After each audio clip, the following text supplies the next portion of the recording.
My ex-boss spent 5 years lecturing everyone about responsibility. Her favorite line was, "Not everyone is cut out for this level of responsibility." She wrote it in my goodbye card. Last week, I opened social media and saw her mugshot, arrested for DWI. I didn't comment, I didn't post, I didn't send it to the group chat. I bought a thinking of you greeting card, and inside, I wrote her exact words back to her. I worked in a program with young children with disabilities. The work was demanding, but it mattered. The kids were never the problem. My boss was. I'll call her Jay. Jay had been my boss for 5 years, and she was the kind of manager who could sound calm while making everything unsafe. Not loud, not messy, precise. She didn't control with anger, she controlled with confusion. Some issues were the daily kind, small enough to dismiss until you realize they're the whole culture. She wouldn't respond to emails, not "I'm busy," not "I'll get back to you." Just silence until a deadline hit, then a lecture about how you should have handled it. Basic necessities our program was supposed to provide would just not exist. Supplies, materials, things you need to do the job safely and ethically.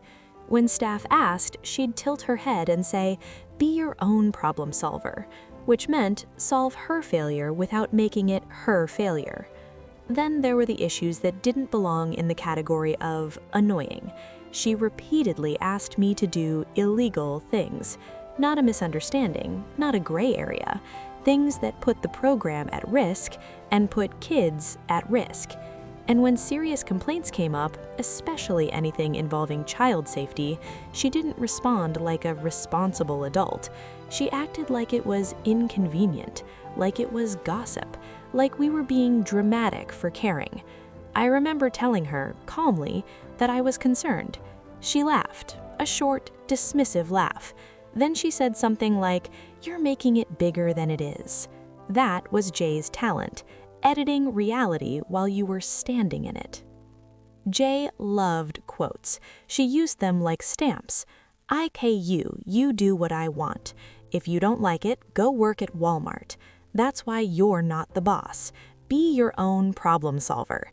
She'd repeat them until people stopped arguing and started shrinking.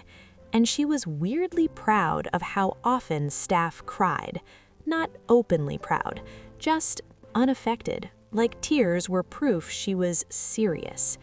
I watched good coworkers turn into quiet versions of themselves. They'd rehearse emails 3 times before sending them. They'd apologize for asking basic questions. They'd panic over tiny mistakes because Jay treated everything like a character flaw. And the worst part was how she'd frame it. If someone needed support, they were dependent. If someone set boundaries, they were difficult. If someone reported a concern, they were creating problems. She made normal professionalism feel like insubordination. I stayed longer than I should have, for the same reason people stay in toxic places. The work mattered. I told myself I could protect the kids by being there. I told myself I could protect the staff by staying steady. I told myself she'd eventually get moved, reported, replaced. But Jay didn't disappear. She got comfortable. The final year was when I stopped pretending the situation could be managed. Every conversation felt like a trap. Every concern became a loyalty test. I started documenting, not obsessively, strategically. Dates, times, requests, responses, non-responses, what was promised, what never happened, what was asked that shouldn't have been asked. Not because I wanted revenge, because I didn't want my own memory rewritten later. After 5 years, I quit. I gave notice, I transitioned what I could. I didn't bridge bridges, I didn't do a dramatic speech. On my last day, my colleagues threw a small party. Grocery store cake, paper plates, a card passed around. People wrote kind, specific things that felt like oxygen after years of Jay.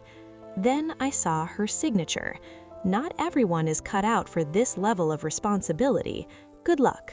J. Even my goodbye had to be a verdict. I folded the card and took it home. Last week, I'm scrolling, half paying attention, and I see her face. Mugshot lighting, blank background, that flat look people get when there's no performance left. The caption said she'd been arrested for DWI, and I felt something settle in my chest. Not joy, not shock, recognition, because Jay's entire personality was built around making responsibility something other people owed her. I didn't want a public pile-on. I didn't want messages. I didn't want coworkers using it as entertainment. I wanted something cleaner.